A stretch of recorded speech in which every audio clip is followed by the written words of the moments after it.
बाबूजी को काम करता मसाला गौर करेंगे बाबूजी। India is the golden word कहा गया है, ये सोने की चिड़िया है। मेरा ये प्रयास रहता है कि जितनी बार इस जहां लोकल क्षेत्र में आऊं बिरहा बदल कर गाऊं। ये भी बिरहा इस मंच से नया हो रहा है। गौर करेंगे भाव पर।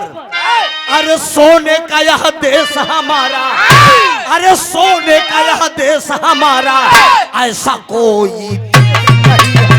सोने का यह देश हमारा, ऐसा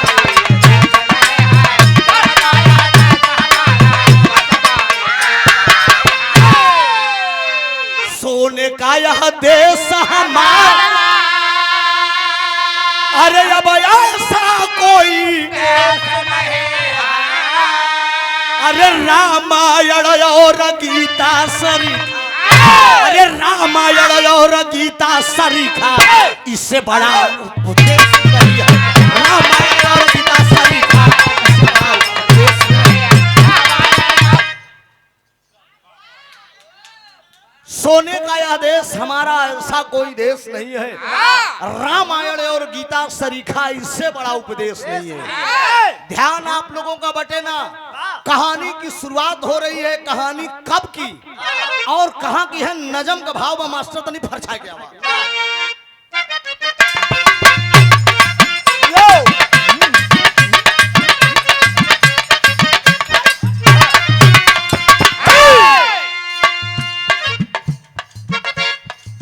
मानवता जिसमें है, मानवता जिसमें है इंसान वो कहलाता है।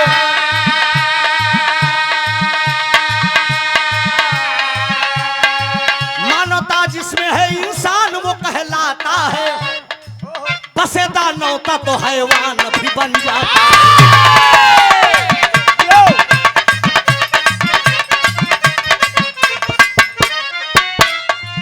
जिला जालौन में, जिला जालौन में एक गांव अमरपुर सही,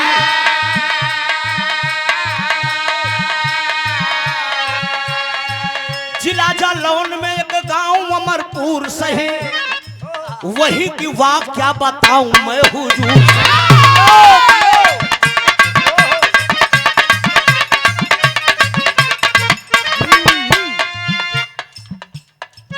जालौन जिला के अंदर एक छोटा सा गांव है, जोने गांव का नाम है अमरपुर। बड़ा गरीब,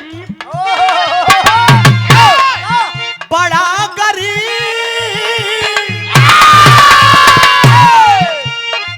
बड़ा गरीब राम तीरथ का परिवार रहा।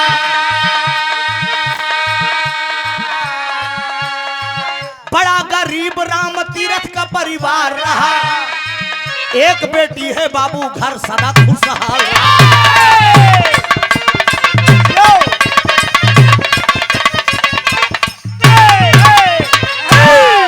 तनी बात को समझ ला। कहानी कब गए और कहां कब?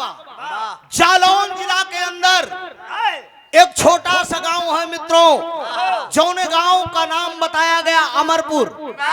अमरपुर गांव के अंदर एक निहायत गरीब इंसान जिसका नाम राम तीरथ बताया गया। राम तीरथ के पास भगवान कदेल मालिक ने एक बेटी दिया है, जौने बिटिया का नाम पुष्पा बताया गया, और एक लड़का है जिसका नाम कमल है। गरीबी सिर पे है, बेटी सयानी हो गई है। राम तीरथ को चिंता है कि मेरी बेटी सयानी हो गई है, मैं अपनी बेटी की शादी कर दूं। बेटियां जिसके घर में सयानी हुई, चैन की नींद वह बाप सोता नहीं। राम तीरथ सोचते हैं कि हम अपने बिटिया की शादी कहाँ करी। ए भैया, ए पीली गमछी वाले, बढ़ जा डिस्टर्ब न करा। लेकर रिश्ता जहां राम तीरथ जाते हैं, लोग दहेज की मांग करते हैं। मजबूर होकर राम तीरथ लौट आते हैं।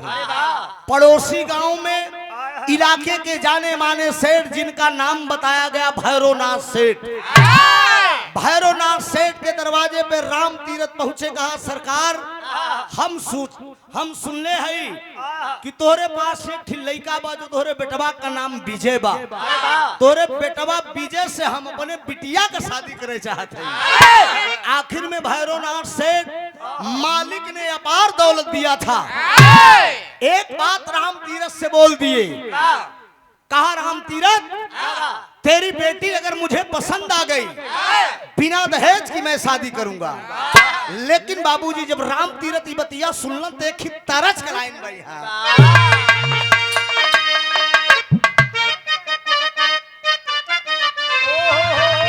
अरे हंस के जा देखा, अरे हंस के जा देखा तू एक बेरिया हम मारी मारी जाई तुहार फिरिया, हम मारी मारी जाई तुहार फिरिया।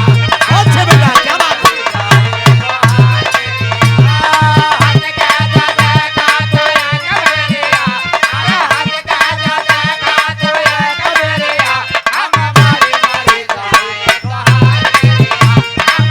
बहुत अच्छे बेटा, बहुत अच्छे, लव यू। क्या बात है? जल्दी करा बाबू, समय ना बर्बाद करा। ये को दोहराई दी। पिंटू कहाँ के प्रधान? यही के प्रधान पिंटू प्रधान जी के कर कर्मोद्वारा ये 600 रुपए का पुरस्कार आया है। जोरदार ताली बजाकर आप लोग सम्मान करिए। यही को दोहराई दी। हंस के ज देखा तू एक बेरिया, हंस के ज देखा तू एक बेरिया हम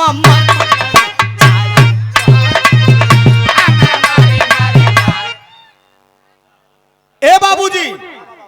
लेकिन भैरवनाथ सेठ राम तीरथ से कह रहे हैं कि अरे बतिया के कैला स्वीकार समधी।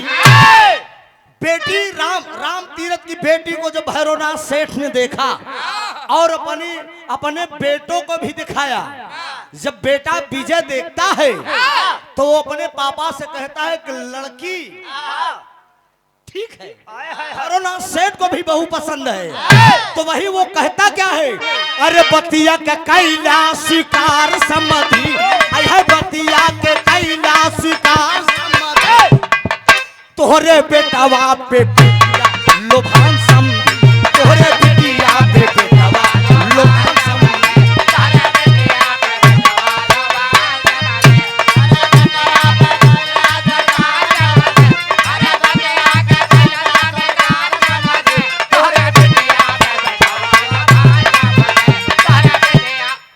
भैरवनाथ सेठ बोल दिए आपकी बेटी मुझे पसंद है।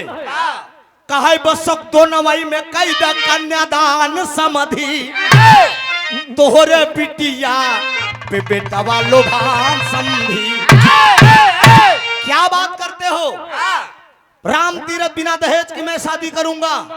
राम तीरथ हाथ जोड़कर भैरवनाथ सेठ के आगे बोल दिए कि हम दहेज बाबूजी दे लाए नहीं है, हम केवल दोना में पांव पूजा। भैरवनाथ सेठ बोले कि मुझे रिश्ता मंजूर है। गौर करेंगे, दिन तारीख रखी गई, दिन तारीख रखी गई। बारात लेकर भैरवनाथ सेठ राम तीरथ के दरवाजे पे आने की तैयारी कर रहे हैं। लेकिन बाबूजी इसी बीच में एक घटना घटती है। घटना क्या घटती है? जिस लड़की की शादी हो रही है पुष्पा, उसकी एक बचपन की सहेली है जिसका नाम है कमला। कमला के दरवाजे पर लेकर निमंत्रण वो गई है। कमला से कह रही कि दीदी मेरी शादी पड़ गई है, क्या मेरे दरवाजे पे तुम नहीं आओगी? कमला कहती है कि तुम चिंता मत करो, हम एक हफ्ता पहले से तेरे दरवाजे पे आऊंगी। एक हफ्ता पहले से कमला आ गई है, दरवाजे पे सारा काम कर रही है। वह दिन आया, वो तारीख आई जब भैरवनाथ सेठ बारात लेकर राम तीरथ जी के दरवाजे पे आते हैं। तो दोबारा का 4 का समय वो समय गांव में आज भी ये परंपरा है। गांव की औरतें जुटकर दूल्हा को देखने के लिए एकत्रित होती हैं। तमाम औरतें एक कतार से खड़ी हैं दूल्हा को देखने के लिए, लेकिन उसी औरतों के बीच में वो जो उसकी सहेली थी कमला, जो उसके घर पे आई थी, वो भी खड़ी हुई है। उसी समय घटना घटती है। एक लाइन तरज,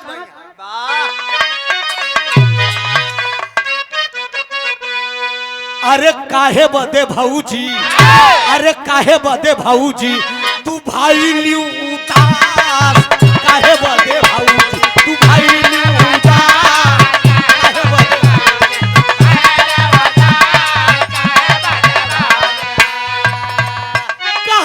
काहे बदे भाऊजी, अरे तू भाई लियू उतार,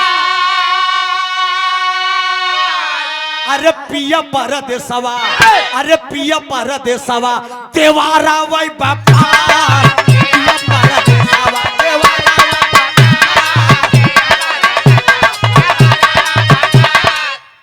कहाँ पिया परदेसवा, अरे देवारा वही बापा, अरे मोरी हो ठरंगनी, अरे ये हो वो ठरंगनी तनी नैनावा मिलावा हो ठरंगनी, नैनावा मिलावा हो।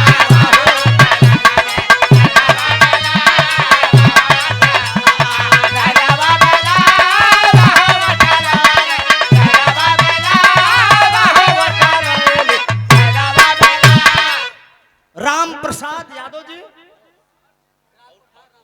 ग्राम प्रधान रामपुर से 101 रुपया का पुरस्कार, दातार सुखी रखकर से भैया लोग सुखी रहा है। लेकिन बाबूजी राम तीरथ के दरवाजे पर जब बारात आई है, वो विजय दूल्हा अपने ससुराल में पहुंचा है।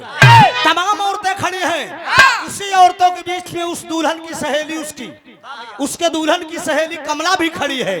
अरे दुल्हा जब, अरे दुल्हा जब दोबारा वही पे आए, दुल्हा जब दोबारा वही पे आए,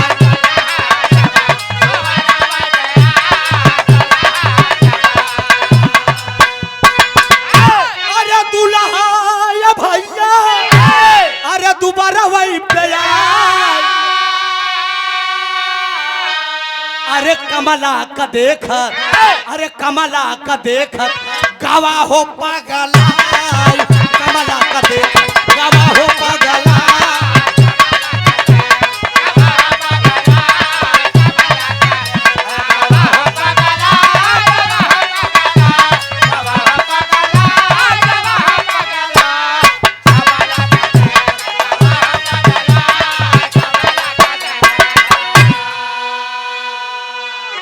औरतों के बीच में वो कमला भी खड़ी हुई है। लेकिन बाबूजी वो दूल्हा विजय जब पहुंचा है तो उसकी एक टक निगाह उस लड़की पर पहुंचती है, उसके दुल्हन की सहेली कमला पे। रिंदे के नजर में मैं खाना काबे के बराबर होता है। कमला का देखे कहत भगवान एक बड़ी फुर्सत से बनाए हैं। एक टक निगाह उठाकर देख रहा है, लेकिन बाबूजी कमला ये समझ रही है कि जीजा लगत हम मिजाजी टाइप का है। दुबरा का चार खत्म भा, बाराती भोजन किए, उसके बाद दूल्हा जनवास में आता है। जब दूल्हा जनवास में आता है तो भैरवनाथ सेठ साहब बाराती के मनोरंजन के लिए नौटंकी का कार्यक्रम ले गए थे। डांसर मंच पे आया है, वो नाच रहा है, लेकिन तबले औरतों के बीच में वो लड़की, उसकी दुल्हन की सहेली कमला भी आकर औरतों के बीच में बैठकर नौटंकी देख रही है। और डांसर गा रहा है सुमोरे राम,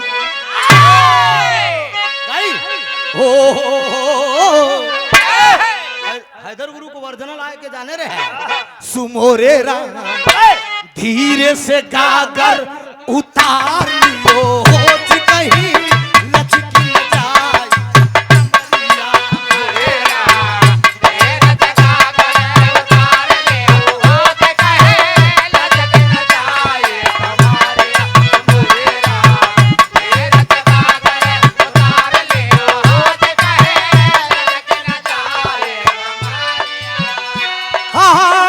ऐसी बेदर्दी के पाले परिहुरा, ऐसी बेदर्दी के पाले परी हूँ राम जोड़ा भराव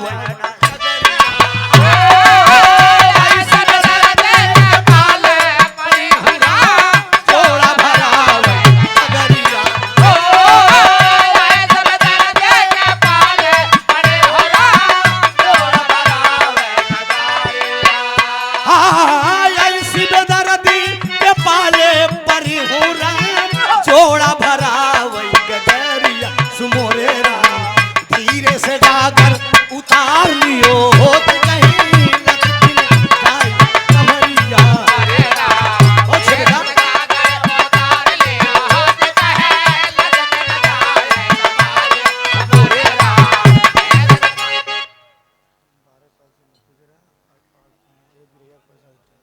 का नाम है आदरणीय संत प्रकाश गुप्ता जी कमेटी के उपाध्यक्ष साहब 12 साल से दुर्गा पूजा ये पंडाल माता रानी का लगवाते हैं और 12 साल से विराह भी हो रहा है। मूर्ति का पैसा और एक कलाकार का पैसा, एक विराह कलाकार का पैसा और मूर्ति का पैसा आप अपने जेब से वाहन करते हैं।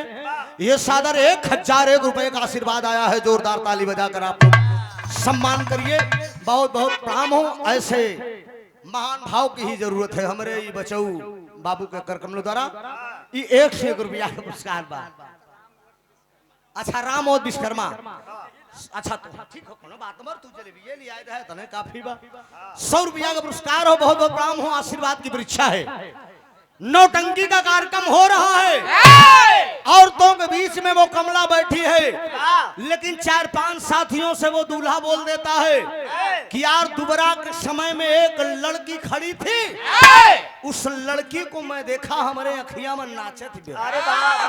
तबले कुछ साथी इशारा करके बताएं कि यार विजय किस कलर की है।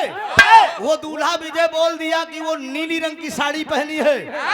तबले एक साथी इशारा करके बताया है कि ये विजय वो नीली रंग की साड़ी वाली वो देख तेरे मन सीधा मन पसंद परी तेरे सामने है यार। जब दूल्हा देखता है तो सन की मटकी शुरू कर दिया। सन की मटकी शुरू कर दिया। वो कमला सोच रही है कि जीजा मिजाजी है, खुश मिजाज इंसान है, बड़े खुश मिजाजी हैं। लेकिन जरा गौर करेंगे मित्रों, उस दूल्हा की हरकत को देखकर वो लड़की औरतों के बीच से उठती है। उठने के बाद सीधे कहां गई?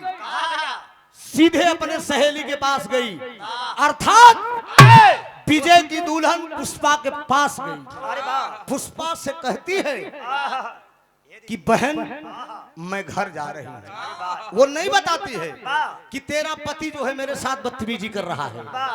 मन में दाब लेती है मैं अपने घर जा रही हूँ। इतने में पुष्पा कह रही है कि इतनी रात की तुम घर जाओगी? ऐसी कौन सी बात हो गई जो इतनी रात की तुम जा रही हो? वो पुष्पा कहती कि मेरे माँ बाप मेरा इंतजार करते हैं।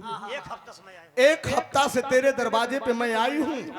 मेरे मम्मी पापा क्या सोचते होंगे? लेकिन बाबूजी तबले पुष्पा एक बात बोलती है।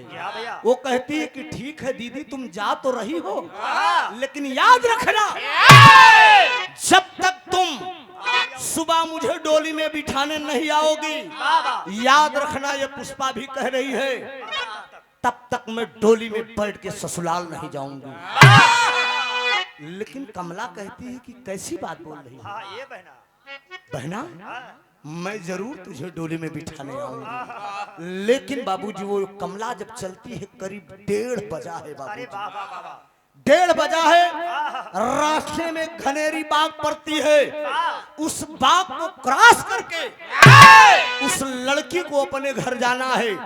ट्यूबलाइट की रोशनी उस दूल्हा के पंडाल तक पहुंची। दूल्हा के साथियों ने इशारा कर दिया कि तेरी मनपसंद नीली वाली वो देख बगीचे में पहुंच गई है। दूल्हा दही के भेसा में चूना चाटत बा। पंडाल लगा है, घराती बराती नौटंकी में मस्त है। लेकिन प्रमाण मिलता है नूतन पत्रिका में मित्रों, ये कोई कपोल कथा नहीं है। 5 साथियों को दूल्हा लिया, 5 साथियों को लेने के बाद एकदम अगाहा से लड़की जल्दी जल्दी में चली जा रही है। वो जाकर दूल्हा उस लड़की को रोक लिया। जब लड़की कमला दूल्हा विजय को देखती है तो वो कहती है कि जीजा आप मेरा रास्ता क्यों रोक रहे हैं? इतने में वो दूल्हा बोल दिया, कहा सुनो, दर्द लग फिल्म अमर अकबर अंथली से